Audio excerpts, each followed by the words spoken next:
My fellow St. Lucians, today, 1st August, is the anniversary of one of the most significant, if not the most significant event in our history.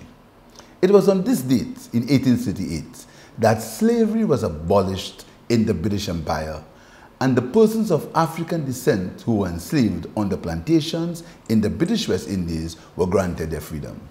In St. Lucia, 13,285 persons from 384 plantations on the island were freed from slavery. I believe that in the past, the commemoration of this momentous event has not received the importance that it deserves, and for many, Emancipation Day has just been another holiday in St. Lucia, and not a day of reflection to the true meaning of the occasion. In our country, there are few organizations like ICA who over the years have consistently observed this anniversary. Today, I salute them. This message today from me as Prime Minister is a signal that from now, this government will make the 1st of August a major event in our national calendar.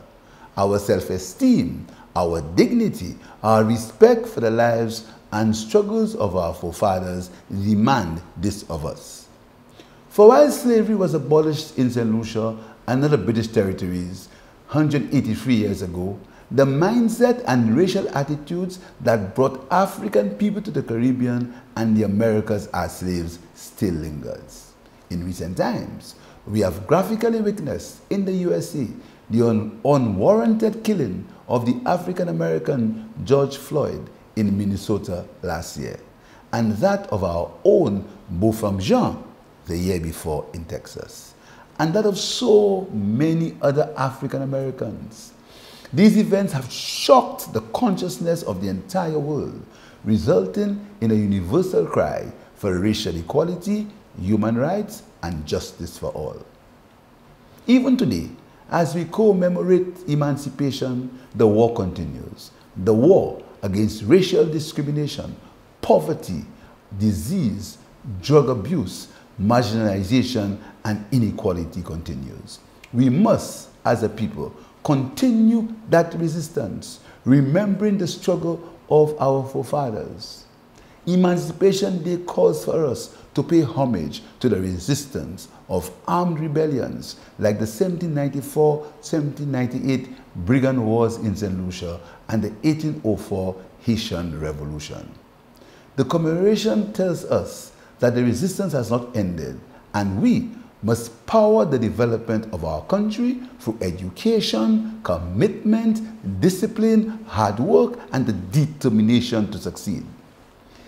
This was the heritage they left us, and this is the heritage we must preserve and protect.